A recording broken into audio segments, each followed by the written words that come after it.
we're going to start where we're supposed to start every class, every time I get in front of a mic. This is Moorish Science, the body of knowledge that our ancestors prepared for us, and we were and are to inherit, and were entered and disrupted by the ordeal of imprisonment, captivation, then slavery. A set of circumstances, not your records of the past. As I spoke before, it is not your history. We don't have a history of slavery. That's what someone else did to us. When you accomplish, achieve, succeed, aspire, build, create, then you have made your records of the past. The rest of that is his story, where the concept of history originates in English language. And we need to be able to make those kinds of distinctions to clear up, correct our consciousness. That's what, quote, history does for us. Allows us to see the past, the present, and the future from our point of view. That's one of the valuable concepts of Afrocentric thinking. That's such a valuable word for us. We need to see our lives from our point of view, not from a Eurocentric point of view. And if you hear black folks say, "I'm an American." Well, you are an American citizen. That's true. We are, and fortunately, we are at this particular point. What we are realizing, that there's something higher and greater in this area of civic ownership we can aspire to. Sovereignty. That's what the Ouachita Nation is all about. And it's growing in my consciousness, this idea of belonging to a nation of people that look like us has disturbed us since Garvey, since Elijah. You know, we don't seem to have this lordship that we have inherited from our parents. The idea of being owners, of being in control of our destiny, is what nationhood represents. We have to buy into that idea. Otherwise, we're going to leave our children with some scraps again, as civil rights left us with some scraps. And no matter how wonderful it appears to be now, we still have scraps. You know? And we should want more than that. We should want more because our circumstances of the past tell us we have earned more. You've earned a right to prosperity and success. You've earned it. If you think back, look back, and see what condition our contemporary ancestors were in. Some of our parents ran around in this state every day, butt naked. Not with guinea sacks, not with sandals, butt naked, working for somebody else. All day, and sometimes all night, and didn't get paid. Now, those are facts. You know, it ain't a matter of being prejudiced or biased. "Oh, brother, you full of hate." No, I'm not. But I do have some understanding. And we need to gain understanding about this thing called identity. One of the three missing keys of our culture. Identity, self-knowledge, and self-revelation. Those are the three missing keys of all those books over there. Let me put it that way. Who you are, what you are, and where you are is a part of the knowledge of self. Then you can determine where you are going. In fact, once you gain that knowledge, you'll discover you have to go somewhere. You can't keep Monday to Monday work a week in a circle. Your soul won't let you. Let me put it that way. So we're going to deal with the concepts that we entered into last week and only briefly underlined. The ISLAM code, Codex Inscriptus, the code written in to the culture, to the language, to the scriptures. When I say language, I mean in the dictionary is codified.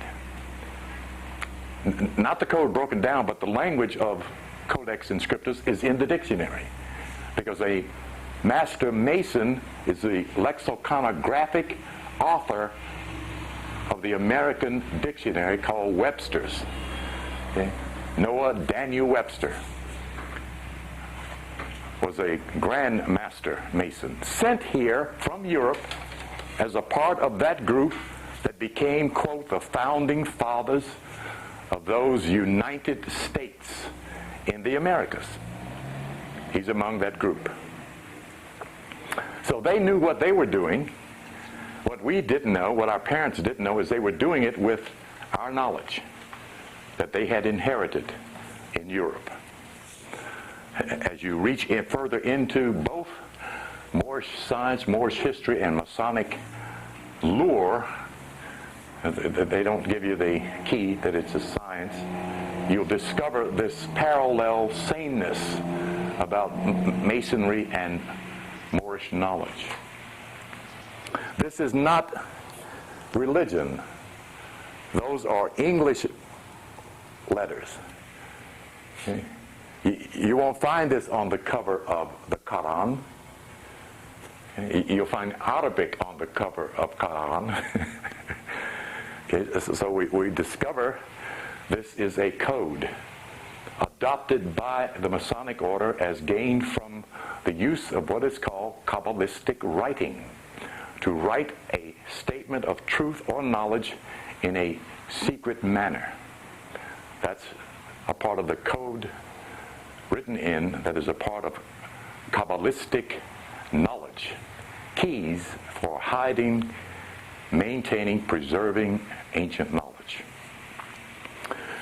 I, self, law, am master is the meaning of ISLAM. The crescent and the star in its configuration represents the moon is Cancer. Who in the zodiac, my brother? Come on now, come on with it. Thank you. And the star is who? Man first. The 5-pointed star in this given position here represents the sun. And you see the concept there of, again, the Codex Inscriptus, the Mason, mother and son, the order of mother and son. This concept here on a flag is not Arabic, it is not Islamic, it is not Quranic. Islam does not have any symbols. They consider symbology as idolatry, astaghfirullah, forbidden by Allah. Why we know it does not belong to Islam. In understanding that much of it, when we look back further, we see this crescent and star was a banner flown by your ancestors in Europe. Okay. A standard is a representation of authority and power. Okay? All right. The moon is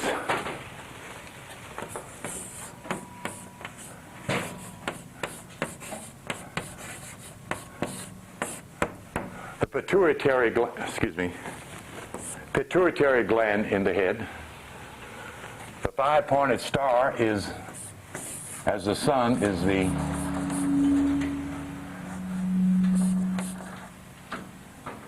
P-I-E-N. Well, somebody tell me how to spell penal. Pinel. P-I-N-E-E-A-L. Thank you. Okay.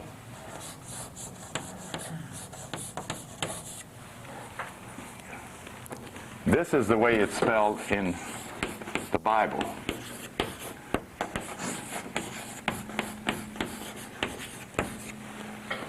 Same word.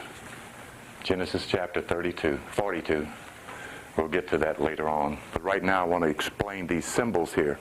The pineal and the pituitary gland are your feminine and masculine glands or principles in your brain. Those two faculties are part of what is meant by the marriage in the scriptures that Jesus attended. The Christ nature, when you understand the metaphysics of the scriptures, not of Christianity. Christianity doesn't have any metaphysics. The Bible does. Okay? Christianity is a theology, a logics of beliefs. Supposedly the logic of God, how they come up with that is another strange conceptualization. So these symbols represent I. This is I, not iago. Okay? Third eye is the eye of self, the soul. The lamp of the body is the eye. And if thine eye be single, thy whole body shall be full of light. Okay? That's not a belief. Okay? That's the knowledge of the Son of God in the scriptures. Okay? Self, the building of the pyramid in Giza, as you can see here, I got something else with this picture, but it is the perfect model of the perfect body. Okay? This is referred to as a temple. Your body is a temple. It is a perfect temple for the housing of divine power and for the growth and development of you, self-soul. So this self is your physical body. Perfect. The building not made with hands. Eternal in the heavens, according to the scriptures. It was made in your mama's body. Your mama made your body. I was supposed to reach for something at that particular point, and that went right past me there. It'll come back in a minute. I, self, law, and master. The compass and the square represent the tools of measuring the angle of all things and the circle of all things. These are the tools of the master mason, who is the master Moor. Okay. The G we'll get to in a minute. I, self, law. Am for A. I am the highest statement the English language has for divinity. For the proclamation of divinity is I am. And we do a technique, which we'll do tonight, of the I am chant. That's the codex name of Jehovah. Yahweh Haveh is a code in Latin.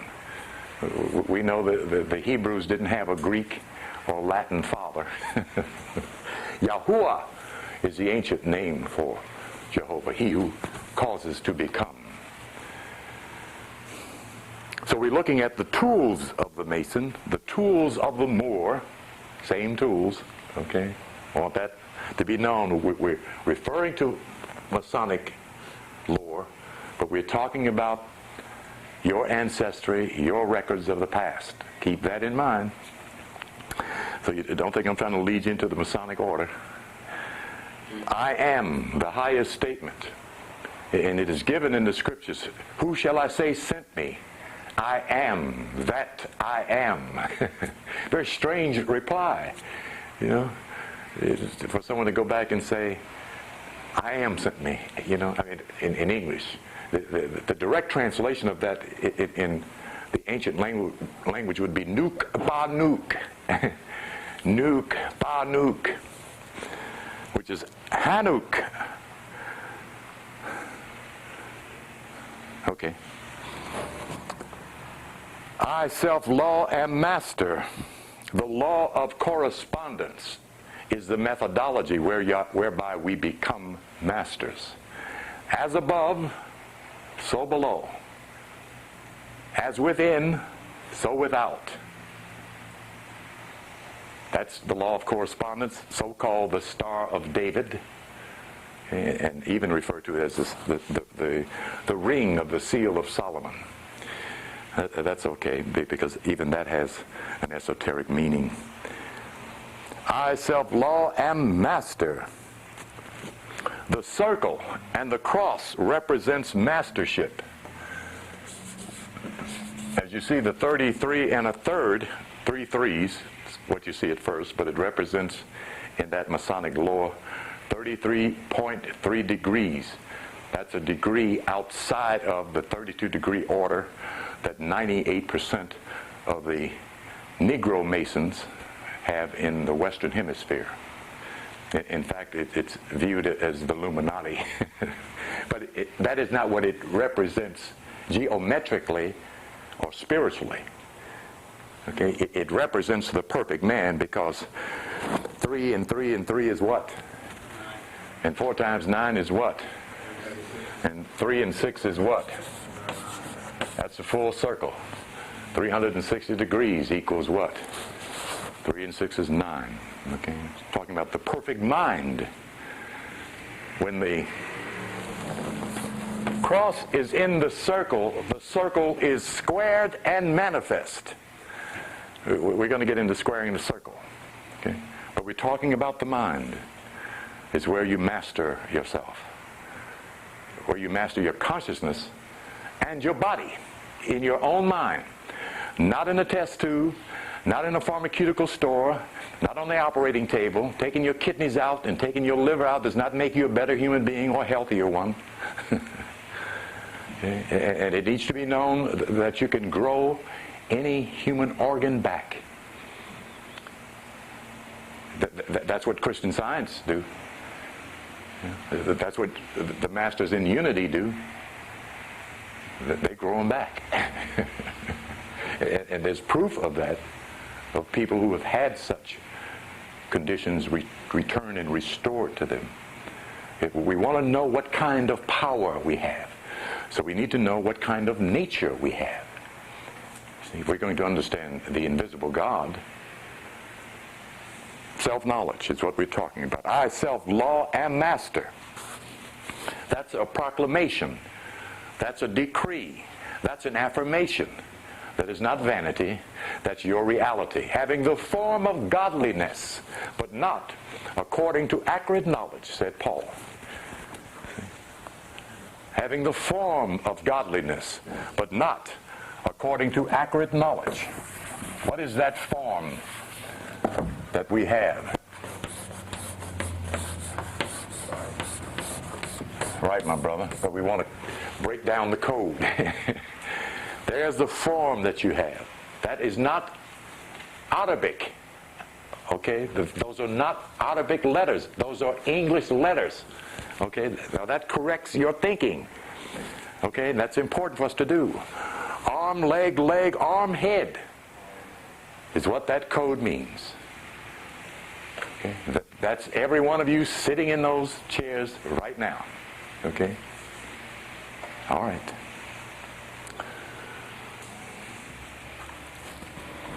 We already made reference to the concept of divinity in relationship to the scriptures and the thematic, the central theme of every scripture on the planet.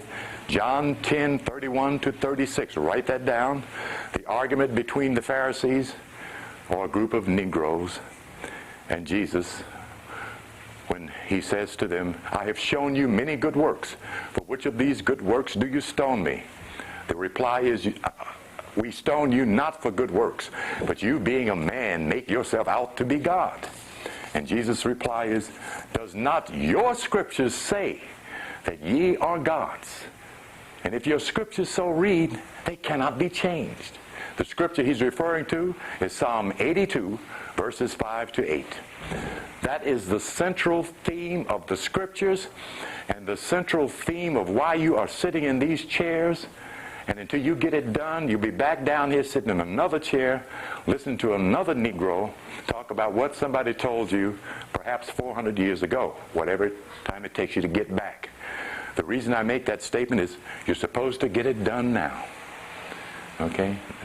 That's why you're here on planet Earth, to become God. Nothing less, not an angel, not a nice guy, not a good mother. All those are included, of course, in divinity, but that is not the objective.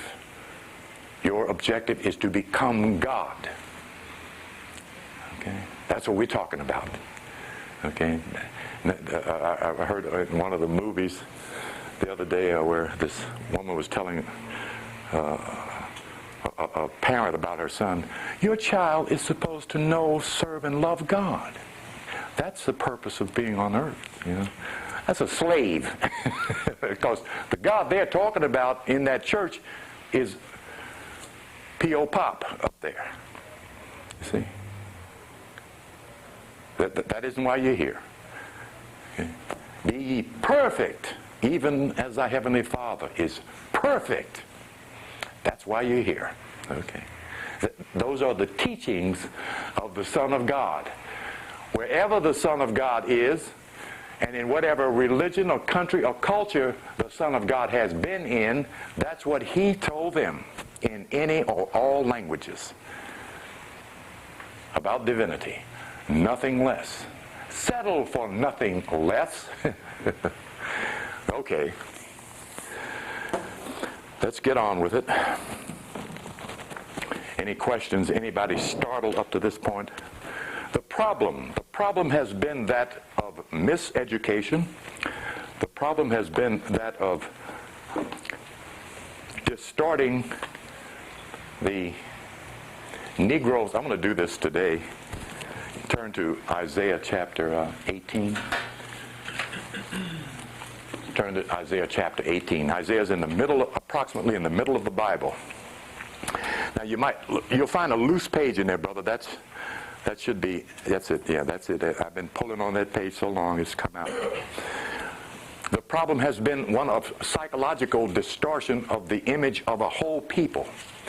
The King James Version of the Bible was published in 1611.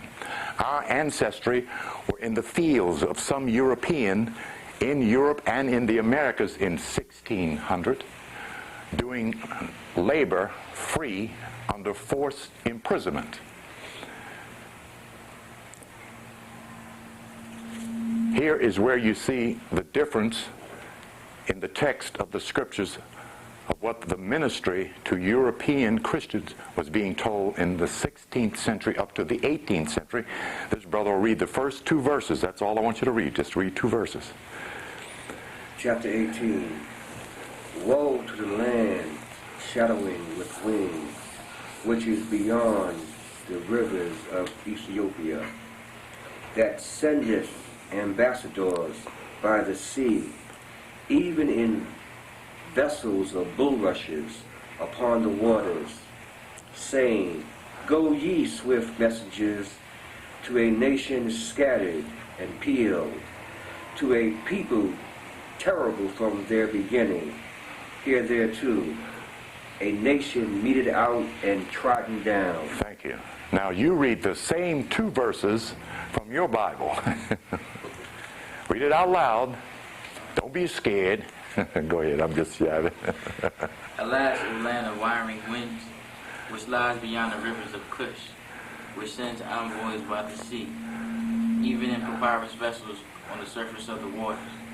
Go swift messengers to a nation tall and smooth, to a people feared far and wide, a powerful and oppressive nation, whose land the rivers divide.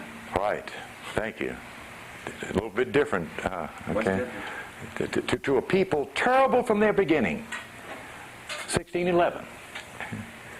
See, that's what they were telling Europeans about those black animals in the fields. Then in 1895, they published the revised edition of the scriptures, which is the first edition because the author of the scriptures was not Martin Luther, was not King James, was the Catholic Church. Okay? That's where this text comes from. See? Go swift messengers to a people tall and smooth. Now the Douay Fraternity edition reads, Go swift messengers to a people tall and smooth skin. See? A people feared far and wide to a powerful and oppressive nation. We never thought ourselves to be oppressors or oppressive. Never thought it, you know, because we've always been the victim. The wrong psychology. The wrong psychology, you see. Yes. So we're looking at our records of the past. You see. In order for them to validate the problem of one's conscience, to get them to buy people, to work for free, they had to tell them something that God had said, and something that made these people less than them, unworthy of freedom, unworthy of civic right, and that's what they were doing. The good bishop, the good preacher was doing that on the pulpit on Sundays in the name of God. Okay? You see? So we know the origin of this inferiority complex is a lie.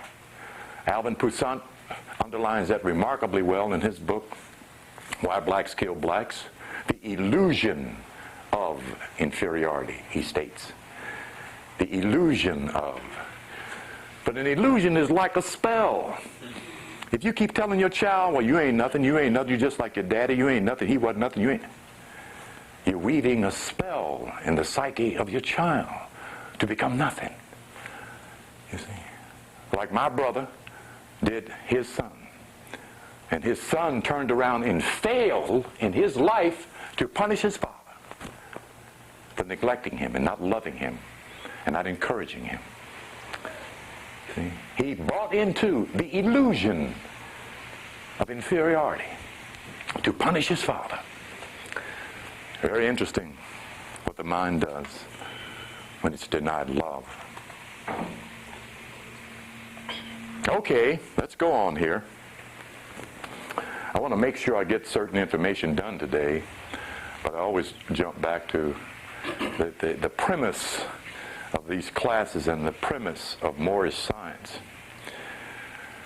We're going to get to the 7 laws in a minute, but I want you to turn to Proverbs 9:1, a very important piece of wisdom from the scriptures. Now, the reason I go to the scriptures is because that's where black folks are. In 1997, in February the 14th, black folks believe in that book and will die for that book, will almost kill for that book.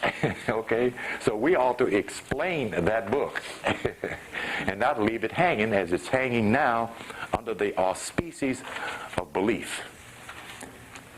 Okay?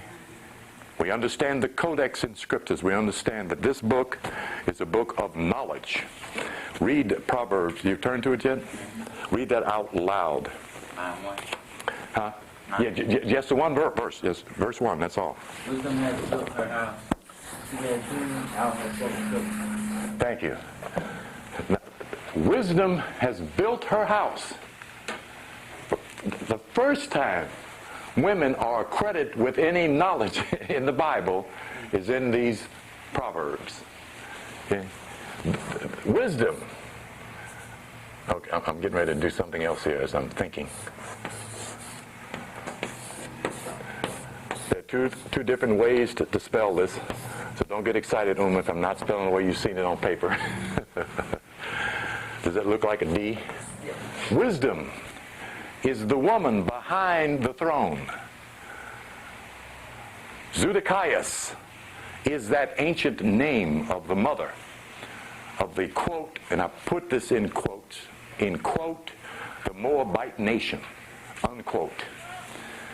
Okay, because my information does not lead back to the concept Moabite, but we'll get into a differentiation of that and more, and some other concepts. This is the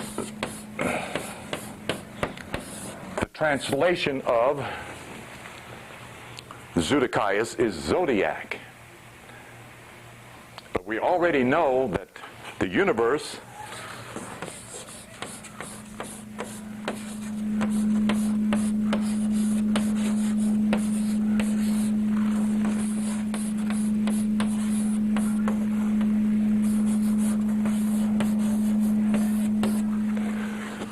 uni, one, verse, statement, word is feminine. Okay? We know that because we understand the nature of matter and the nature of she who makes matter from within her matter. I hope that didn't sound like too much of a puzzle. Let me solve it right now.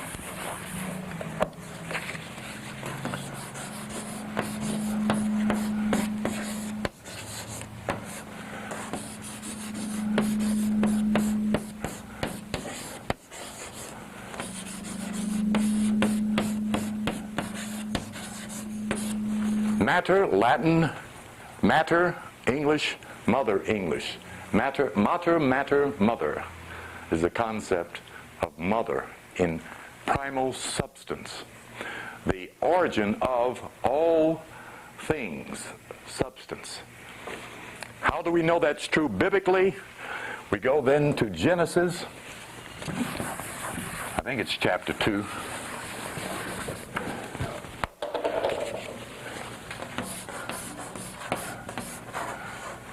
Let me go ahead and do this. Instead of making a mystery out of it. Something teachers like to do, mystify the students and leave them hanging for a few days, but I'm going to break some of this up here.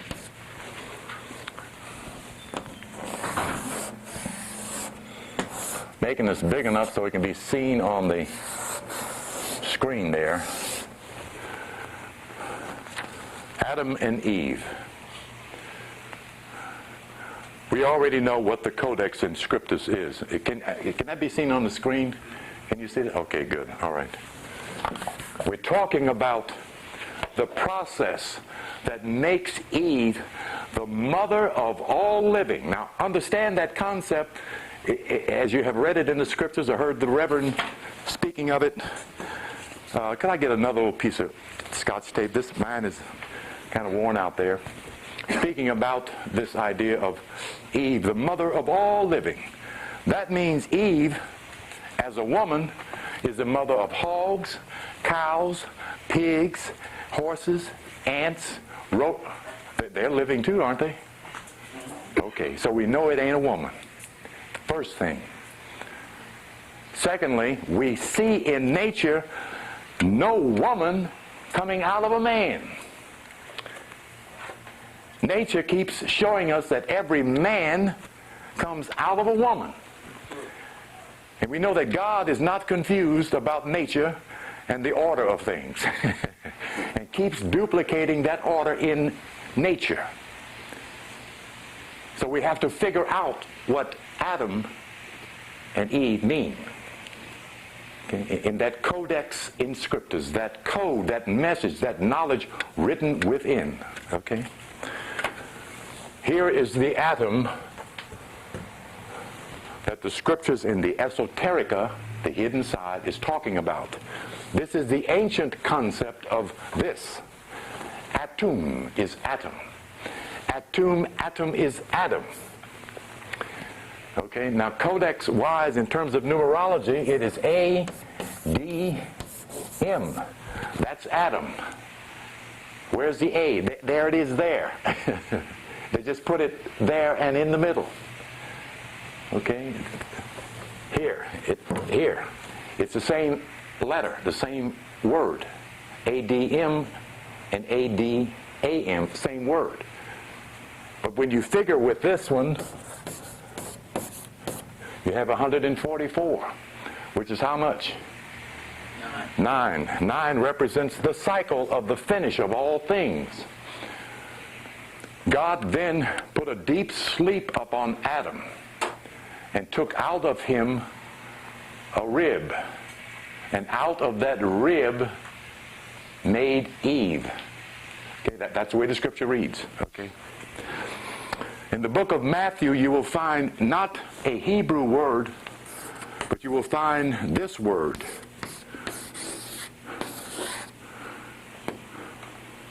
I better make 2 B's. I don't know why I got right up in this corner to write this. Can you see that? Rabboni. This is Latin. This is the translation of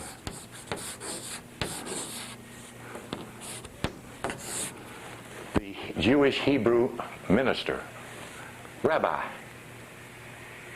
What in the world in a Hebrew text is a Latin name for a Jewish savior doing in a Jewish book? Okay, these are questions your spirit reveals to you to ask. Okay. So when you find it, you know it means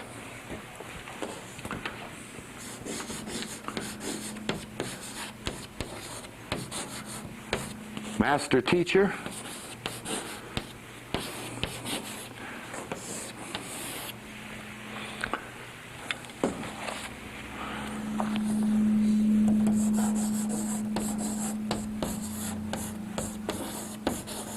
master builder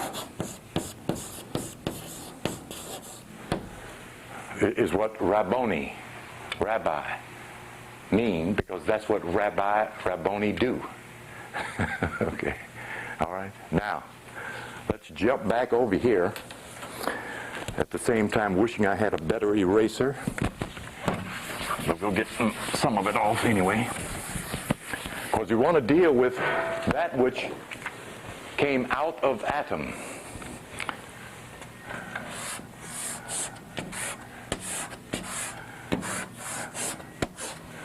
That's anagrammatic writing. That's what that's called, anagrammatic writing.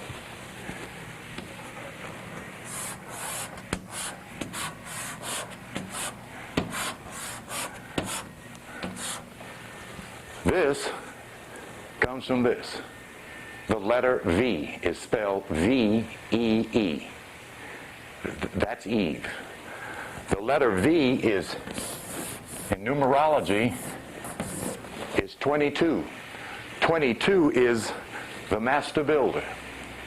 When God put Adam into a deep sleep, what happens to an atom when it slows down? Anybody? It becomes visible. It manifests. It becomes solid. You see, everything is atom.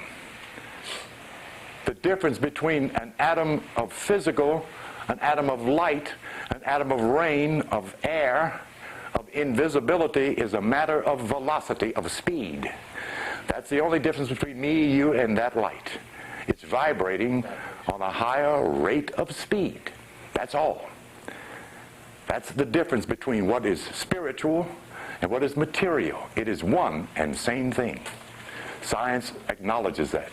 Without God, they acknowledge it. Okay? So when atom, or atom, is slowed down, a deep sleep, it manifests. And out of atoms comes Mother, Eve. That which forms everything. Not a woman, substance, energy, intelligent energy, so intelligent that it becomes the master builder of all form, of all life. That's the meaning of Adam and Eve in the metaphysics of Moorish science and the metaphysics of Christian science, which of course again is Moorish science. Okay, we got that. It'll take a little while for that to sink in, because I just roll a bowling ball down the alley of your beliefs, and it's knocking pins over. Yes, sir. What does 22 represent? I just told you, the master builder. Okay, I didn't. Yeah, that's what 22 represents, the master builder. And how do you make the correlation between 22 and the master builder? I mean, that's what 22 does and means. 2 is the number of mother. First of all, matter, mother. Double that number represents mastership of that realm, of that level of consciousness. That's the science of numerology. There are only 22 letters in the Hebrew text. There are only 22 chapters in the book of Revelation. So you can see it's mastership significance. But you need to know the science of numbers to appreciate that. As you read through other mystical books, you'll find 22 mentioned many, many times. Okay. So we know what we are, how we got here, or we know in part how we got here. The name Mother Zedekiah fits into the zodiac in very few charts where you find a zodiac with a woman at the center of it. Very few in the Western Hemisphere. Yeah, but as you notice, this one is called the Clock of Destiny. Now, this particular chart comes out of the Rosicrucian school of thought, borrowed by C.M. Bay in his devising of his two pamphlets called the Clock of Destiny. But a European devised this particular chart. Of course, it is a white woman on his chart. Okay. All right. I want to let you know that the Messene knows this knowledge, represents this knowledge from the feminine point of view. Yet they do not give the credibility and the honor to their female, particularly when it comes to being in charge. If they had, we would have had a female president by now. See, because this is a Masonic government. You see? But every time the president is sworn in, you see who's standing next to him with her hand over his hand on that scripture. His mother, lover, daughter, wife. You see? Yes, okay. The black man is buried in a shallow grave in the east. I love that line. She never brought the tape back. I guess she thought, oh, yes, she did. Oh, bless you, dear. I didn't look. I'm sorry. I apologize. I apologize, Uma. Uma means mother.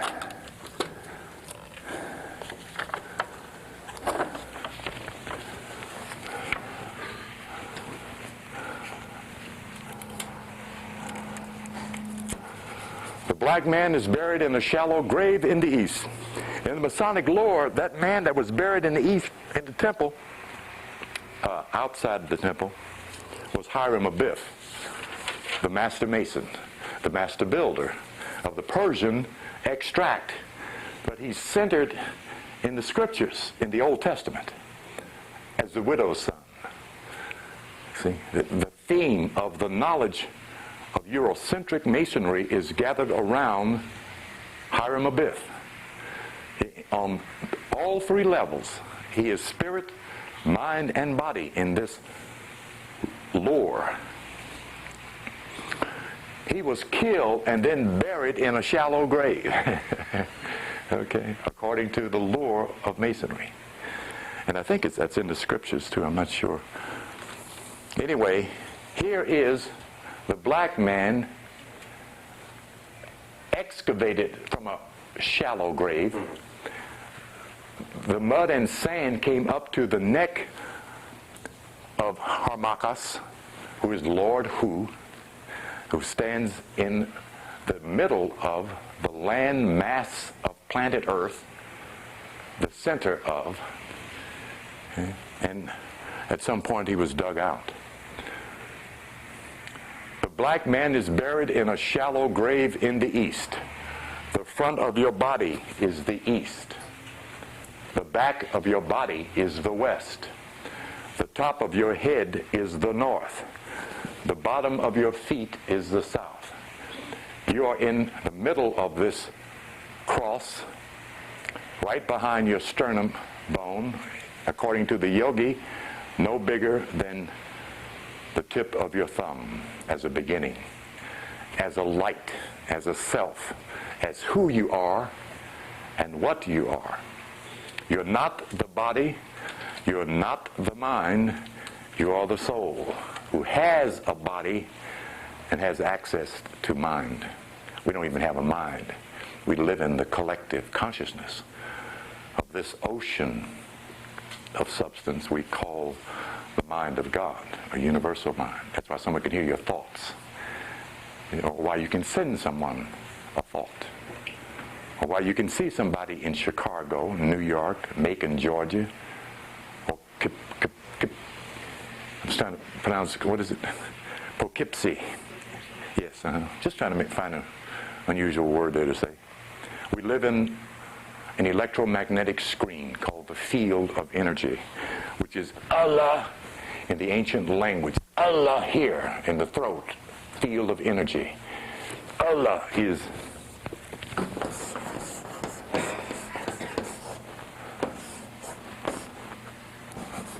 let me write it so it can be read. Would be transliterated this way. I don't have the hieroglyphic for it. This is a transliteration of a hieroglyphic. That is not Allah, that is Allah. An announcement, an articulation. That if you keep saying it opens your throat chakra for one thing, but it is given in the translation as the field of energy. Okay? Not a person, but a power. Okay? We're not looking in Moorish science for a person. We acknowledge this being, beingness,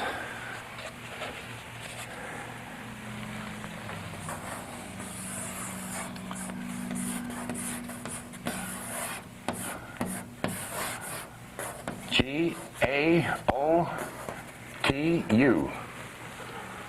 the grand architect of the universe, as the primal cause of all things. The great architecture or the grand architecture of the universe. That is not a person. Okay, but that does not negate supreme beinghood. Let me include that, okay? Because they up there. This is the whole deal. We're going to get into mentioning that under the auspices of this particular term, the all. Unfortunately, we don't have any more copies of this little jewel here, the Kybalion. So I don't try to render up all the information in the Kybalion anyway, because I want everybody to buy it, to have it, okay? Because you grow with this book. You know, you read it once, you get an understanding of it, you put it down, and the understanding keeps opening stuff up as you go along your daily world, your weekly month. That's what that means. Oh, wow, is that what that means? Okay, that's where it happens, and it just happens. Because you're working with natural law. That's a part of what you are and where you are. So it's got to explain itself. Because the laws are intelligent, and so are you. Okay? All right, that's important to know that. Because we want to know that the soul is the knower. That the soul is Noah. We'll get back to that later. Okay, I want to read a very wonderful little passage here in the Kybalion of the 7 cosmic laws as a kind of honorary of what this book is doing. These 7 principles, oh, that's not it. Begins with the word these. The principles of truth are 7. He who knows these understandingly possesses the magic key before whose touch all the doors of the temple fly open. Well, when I read that, I want to just say that I read this book at a point when I was politically paranoid. I thought every white man I saw, I thought he was the CIA or the subversive squad or the police. I was in left-wing white politics doing Trotsky and Lenin in 1966, 1964, 65, and part of 1966. And I read this book. I stayed up all night and read this book. And I dropped off to sleep. And I had the sweetest sleep I ever had in my life. Because it reassured me that something in the universe really cared about me and knew I was there. I could feel it. It is called a state of well-being. It just dawns on you. You know, it answers your yearnings and your urges. And while I slept, clear blue sky just came open. It was sweet, man. But I needed it. I was in bad shape, really in bad shape. Reading the wrong thing, going the wrong way, miseducated, misdirected, sent in the wrong direction, sent away from self. That's a problem of miseducation in the Western Hemisphere as well as in the Eastern Hemisphere. The African is also still being miseducated. He and she do not know that they are God. Okay, let's get on this. The law of mentalism. The first law is the law of mentalism. All is mind. Everything is mental. Briefly, because I'm just going to deal with these briefly, because I want you to buy the book, that everything is an image in the universal mind of all. Probably the most neutral concept that they could come up with is the concept all. It doesn't represent anybody's religion, philosophy, or belief system. All. All is everywhere. Okay, you can't unbelieve that. Okay. Nor can you directly know it. The only way you can know infinity is to become infinite. And believe it or not, that's where you're headed. Into infinity. That's the cosmogony of this science. That God is still growing wherever he and she is. Growing into infinity. Okay, let me not linger here. I'm doing pretty good too. I haven't gotten sidetracked with some of my little nickel and dime stories, which I love to tell, but I intended to try to deal with this information more. The principle of mentalism. Everything is mental. Everything is an idea in this mind, a created projection of an image. Just as we create as artisans, the universal mind creates an image on the screen of its electromagnetic energy. We are made first in mental, then into physical. We are not made into souls or consciousness. You are already consciousness. You have always been consciousness. You shall always be consciousness. You ain't going nowhere but further into the universe in your journey, in your Torah, in your Terra, in your journey. Okay, that's where you're headed. Now, if you want to keep coming down here and keep coming down here and you have the privilege. You can get as many bodies as you want. Like Yogananda woke up at the tender age of about 3 weeks after coming out of his mother's womb and realized he could talk and think. And it was maddening, he said, because his little voice box wouldn't work, But he was an old soul who, the Bodha Vista brings the ancient souls back that choose to come back. That's divine love, bringing the reincarnated divinities back to help. And Yogananda was one of those. We have had some too, but we ain't got no books on reincarnation. And I keep saying that wherever I go, I remind black folks, we ain't got no books on reincarnated souls. But we know some great souls have been through here more than once. I'm going to share this with you. I didn't do it last week.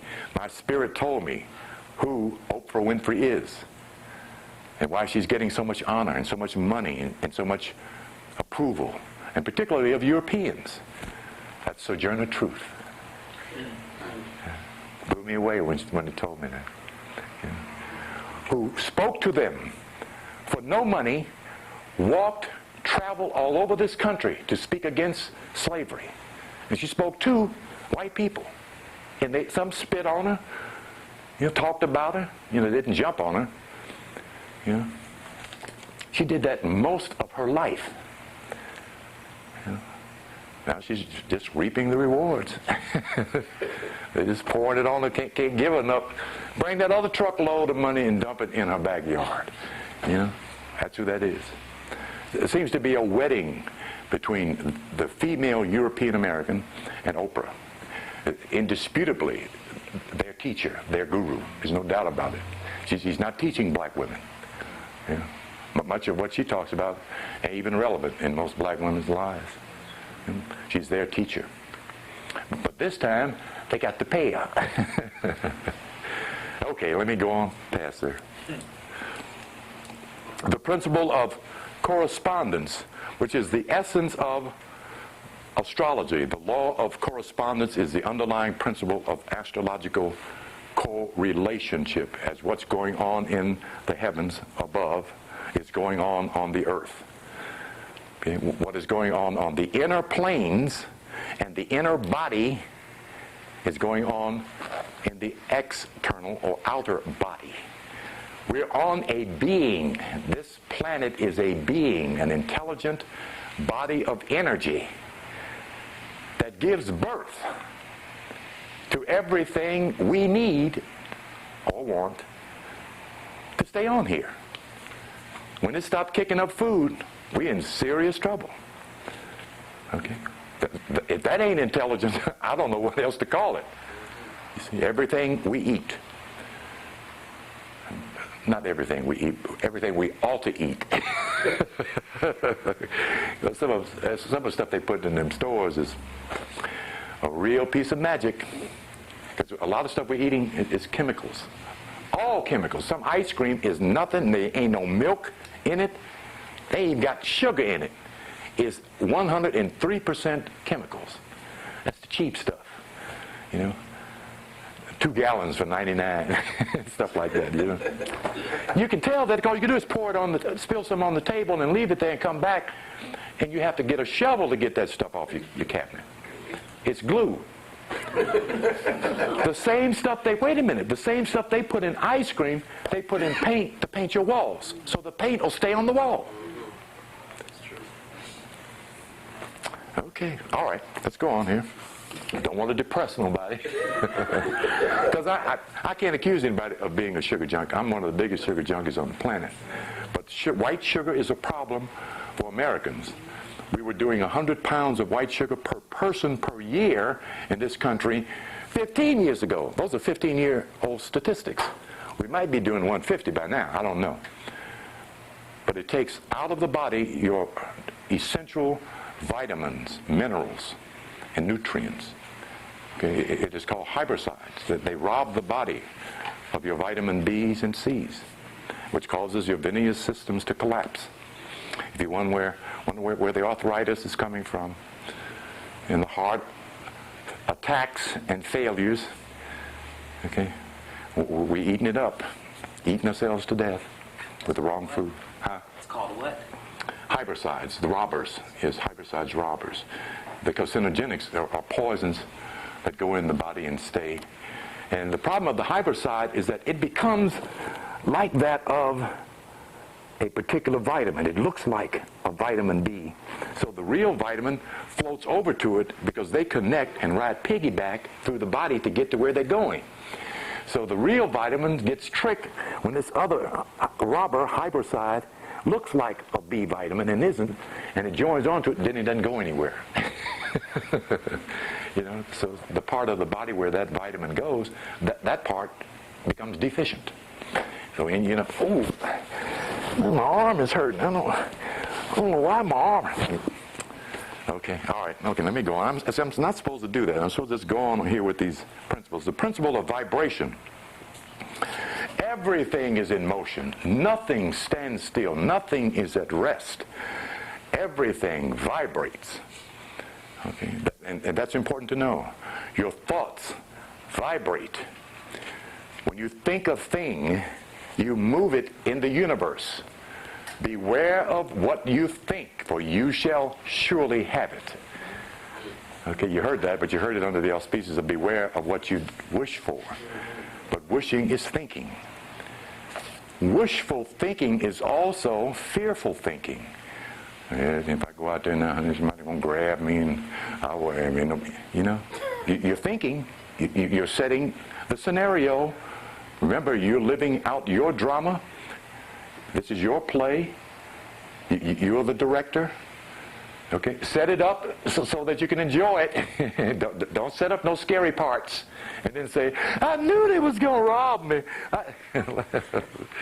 One white woman come running into Howard Johnson's. I mean, and I forget what I was reading, but it was relevant to what she did. Come running through the door. I knew that nigger was going to rob me. I knew it. I'm a big fat lady of all. I mean, like somebody right out of a comic strip. I knew he was going to grab my purse. I knew, the prophet of doom. She knew it, thinking it all day, all week, and walking and finding the situation so it would unfold, so she would know it. Okay? Think just the opposite. I am protected at all times by the light and the power that is within me. I walk in harmony with the universe. Nothing in the universe can harm me. Spiritually, that's true. You get to a certain point where you become harmless, and nothing in the universe can harm you. If the teachings of Patanjali are true, the Yoga Sutras. Okay, let's go on. So everything is vibrating. If you want a thing, send it out there. My thoughts shall not come back to me void, says Isaiah. They go out there and they do something and they come back. So don't be wishing nobody any ill, bad luck, curses, and all that stuff, because that stuff bounces off the wall and comes back. Then you be saying, I wonder what did I do to deserve this? All right. Okay, all right. The law of vibration. The principle or law of polarity. I'm supposed to read these here so I don't make them up. Everything is dual. Everything has poles. Everything has its pair of opposites.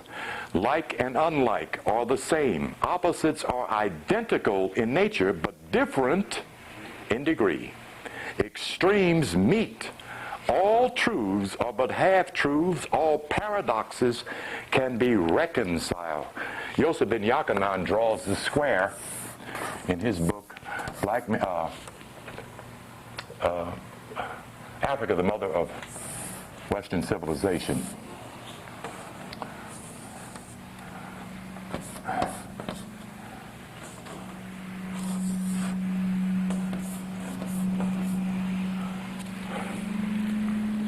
I think those are the four that he uses.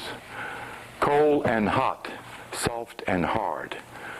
The extreme opposites of all things.